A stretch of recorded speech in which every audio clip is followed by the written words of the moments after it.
এরে প্রিন্স মামুন, তুই নামের আগে প্রিন্স লাগাইছত, বালা করছত, প্রিন্স লাগাইতে লাগাইতে বুড়া বেটিরে ধরছত, বুড়া বেটিরে ধইরা এখন বুড়া বেটির গুতা খাইয়া জেলখানায় গেছত, মাইন কাছি ভাই ফিরা গেছত। তোর জন্য মায়া লাগে, আফসোস লাগে। তোরা প্রিন্স লাগাইতে কইছিল কেডা? হ্যাঁ, এত প্রিন্স লাগাইতে কইছিল কেডা? অন কথা হচ্ছে, তোর কমেন্ট এই যে গ্রেপ্তার হওয়ার পর তোর কমেন্ট বক্সের ভিতরে গেলে শুধু একটাই মানুষের কথা, একটাই আন্দোলন, একটাই মানববন্ধন, এই যে মুক্তি চাই, প্রিন্স মামুন মুক্তি চাই, এইটা কেউ লেখে না রে ভাই। সবাই শুধু লেখে প্রিন্স মামুনের পিছন দিয়ে ডিম থেরাপি দেওয়া হোক, প্রিন্স মামুনের পিছন দিয়ে ডিম থেরাপি দেওয়া হোক। এটা কোনো কথা ইয়ার? আর শুধু আলহামদুলিল্লাহ আলহামদুলিল্লাহ আলহামদুলিল্লাহ, ডিম থেরাপি দেওয়া হোক, আলহামদুলিল্লাহ আলহামদুলিল্লাহ। তো যাই হোক, সাধারণ জনগণ তোমার প্রতি এত খেপে গেল কেন? হ্যাঁ, সবাই এত খুশি কেন? সবার মনে কেন এত আনচান আনচান করতে আছে? কুরবানি ঈদের আনচান আনচান এখন করতে আছে মানুষের মনে।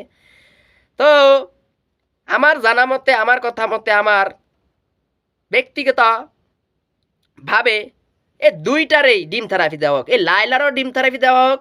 লাইলা কোনানকার বালা, কোনানকার সাধু? হ্যাঁ, সে নারী বলে, সে মেয়ে বলে, হ্যাঁ পার পেয়ে যাবে, এটা তো আমরা মেনে নিতে পারবো না।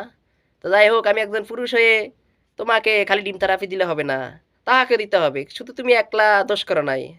হ্যাঁ, যত দোষ নন্দ ঘোষ, সব মাছে গু খায়, গাউয়া মাছের নাম পড়ে, এখন তোমার নাম পড়েছে। লাইলা কোনানকার সাধু, কোনানকার ভালো।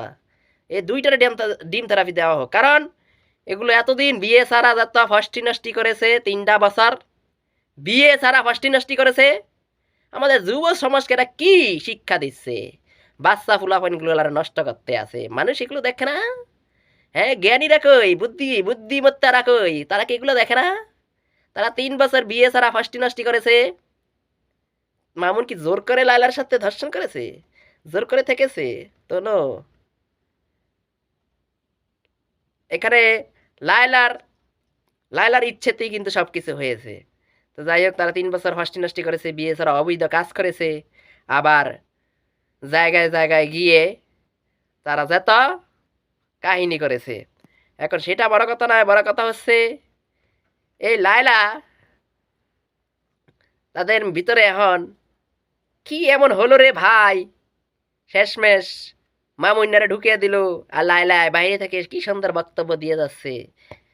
মামুনে কয় লায়লার কাহিনী, লায়লায় কয় মামুনের কাহিনী। আমরা তো এগুলো শুনতে চাই না রে ভাই।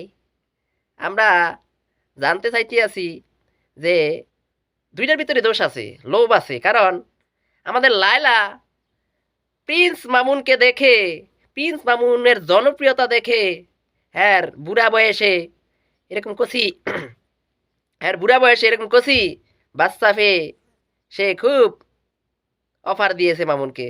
তো আমাদের সেই মামুনও এই বুড়া বেটির টাকা পয়সা দেখে, 10তলা বাড়ি দেখে সেও প্রেমে পড়ে গিয়েছে, পাগল হয়ে গেছে, ভালোবাসা দেখিয়েছে।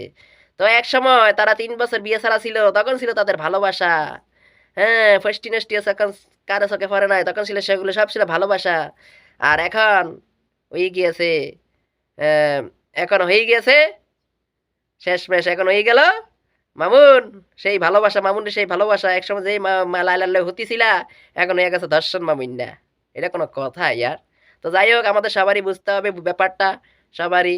আমরা চাই এটাই, এই দুইটারই ঢুকাইয়া ডিম থেরাপি দেওয়া। কেন এত নাটক, কেন এত কাহিনী? আর মানুষকে এগুলো কি শিক্ষা দেয়? হ্যাঁ, এগুলোর কারণে কত পরিবার নষ্ট হয়ে যাচ্ছে, বাচ্চা ফলাফল নষ্ট হচ্ছে, যুব সমাজ নষ্ট হচ্ছে। যাই হোক ভিউয়ার্স, বেশি কথা আর বলতে চাই না। কথা হচ্ছে আমরা চাই এই দুইটারই ডিম থেরাপি দেওয়া হোক। ভালো থাকবেন সবাই, দেখা হবে নতুন কোনো ভিডিওতে। আল্লাহ হাফেজ।